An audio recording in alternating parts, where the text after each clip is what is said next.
जोहार, नमस्कार। आप देख रहे हैं आपका अपना एडी लाइव।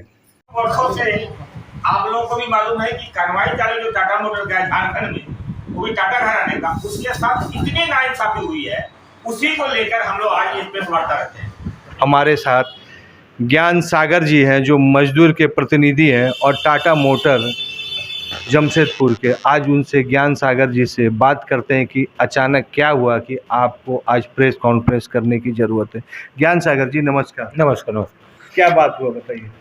देखिए, हम लोग का तो एक लंबा समय से ये विश्वास था कि हम लोग को न्याय मिलेगा, और न्याय के आस में हमारा कई पीढ़ी खत्म हो गया। आज हम लोग विवश हो गए हैं, क्योंकि जो व्यवस्था वहाँ पर है, कन्वाई चालकों को जब जिला प्रशासन ने स्पष्ट आदेश दिया था कि इनको न्यूनतम मजदूरी मिले, वो आज तक नहीं मिला। आस में हम लोग कई जगह इसको निवेदन किए, झारखंड सरकार के पास निवेदन किए कि कम से कम हमारा न्यूनतम मजदूरी तो दे दिया जाए, नहीं दिया गया।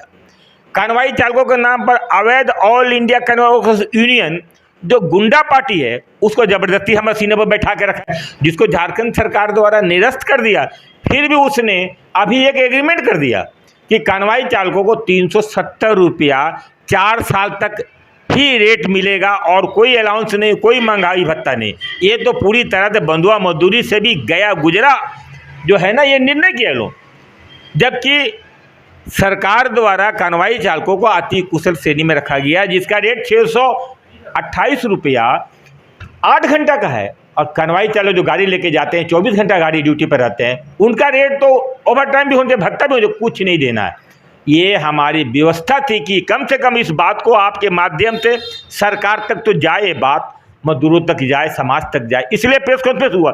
इसके साथ एक और अहम मुद्दा है, कन्वाई चालक के पास 5 बार जजमेंट आया है कि कन्वाई चालकों को पीएफ देना है, हाई कोर्ट, जमशेदपुर न्यायालय, पीएफ। लेकिन कंपनी जो है ना, इस केस को लंबा करने के लिए इंडस्ट्रियल ट्रिब्यूनल धनबाद ले गया। 2017 में हाई कोर्ट का आदेश था कि 8 सप्ताह के अंदर जजमेंट आना चाहिए। वो 8 सप्ताह, आज 5 साल बीत गया, और वहाँ पर यही चला कि ज्ञान सागर इस केस में पार्टी नहीं रहेगा, यही सुनवाई चली वहाँ पर। और अंत में क्या हुआ, जो वहाँ इंडस्ट्रियल ट्रिब्यूनल का जो जज होते हैं, जो 5 साल के लिए रिटायरमेंट जज होते हैं, अपना काम छोड़ के चले गए। कन्वाई चालक जहाँ का वहीं रह गया। बड़ी आस लगाया था कि कम से कम जजमेंट आ जाएगा तो कई कन्वाई चालकों का जो है ना, भविष्य का जो है, जो पैसा मिलना मिल जाएगा, बेटी की शादी कर लेंगे, कुछ बना लेंगे। कुछ नहीं मिला। फिर हम लोग वहीं को वहीं आ गए, विवश हो गए कि कम से कम इस प्रेस वार्ता के माध्यम से अपने दुख को तो रखें हम लोग। ये दुख की बात है, कम से कम ये दुख मेरी जो है ना, पूरी इस सरकार में ही नहीं, केंद्र सरकार तक जाए। क्या पीएफ के लिए कोई मजदूर संघर्ष करता है? वो भी लड़ता है, वो भी टाटा घराना में। टाटा घराना वह घराना जो अपने आप को बोलता है कि मैं मजदूरों के हक में काम करता हूं। तो यह निश्चित है कि टाटा घराना मजदूर हक में काम करता है, लेकिन जो अधिकारी है ना टाटा मोटर में, वो टाटा घराना अधिकारी नहीं है, सब बेईमान आदमी है।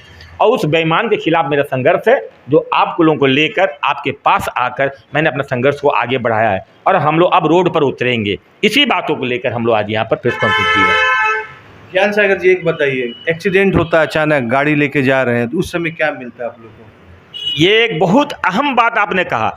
विगत लंबा समय से अगर कोई ड्राइवर एक्सीडेंट में मारा जाता है, उसको कोई मुआवजा नहीं मिलता, 1 रुपया नहीं मिलता है। उस व्यक्ति का परिवार को कोर्ट जाना पड़ता है। जब कोर्ट जाता है तो 10 साल केस लड़ता है, 15 साल केस लड़ता है, और लड़ते लड़ते केस छोड़ के चले जाता है। ऐसे कई परिवार है जो केस लड़ने का प्रयास किए, लेकिन उनको कुछ नहीं मिला। उसमें एक इंद्रजीत सिंह है, जिसका केस चल रहा अभी भी। उसकी विधवा आज जो है ना 8 साल से कोर्ट का चक्कर लगा रही है, लेकिन न्याय नहीं मिला, उसको मुआवजा नहीं मिला। ये है एक ऐसा मुद्दा जो आपने उठाया। बहुत अच्छा बात कहा कि कन्वाई चालकों को कुछ तो मिला नहीं, लेकिन मरने के बाद भी कुछ नहीं मिलता। 5,000 रुपये मिलता जलाने के लिए। ज्ञान सागर जी, इसका अंत क्यों नहीं हो रहा? और उम्र भी बीतते जा रहा, हो सकता है कि आप नहीं रहेंगे, आपके टीम नहीं रहेंगे, तो ये आंदोलन तो ठस हो जाएगा, कि कॉर्पोरेट से आप लोग आंदोलन कर रहे हैं। देखिए, ये एक बहुत महत्वपूर्ण बात है। देश की आज़ादी के लिए भी जो है ना, एक लंबा समय से संघर्ष चला। हम ये मान के चलते हैं कि इस देश का मिट्टी में हम जन्मे हैं, मेरे खून में भी इस देश का मिट्टी का अंश है। हम संघर्ष को नहीं छोड़ेंगे। हम नहीं मिले, मुझे नहीं मिलेगा, मेरा आने वाला नस्ल जो वो लड़ेगा, उसका बाद फिर लड़ेगा, लेकिन संघर्ष, न्याय की लड़ाई जारी रहेगी, वो नहीं खत्म होगा। अब रही बात, कितना शर्म है इस सरकार में, कितना शर्म है इस टाटा घराना में, ये देखना है। लेकिन मेरा हद जो है हम लोग कभी पार नहीं करेंगे, कभी भी हथियार नहीं उठाएंगे। प्रजातांत्रिक तरीके से न्याय संगत जो लड़ाई वही लड़ेंगे और लड़ते रहेंगे।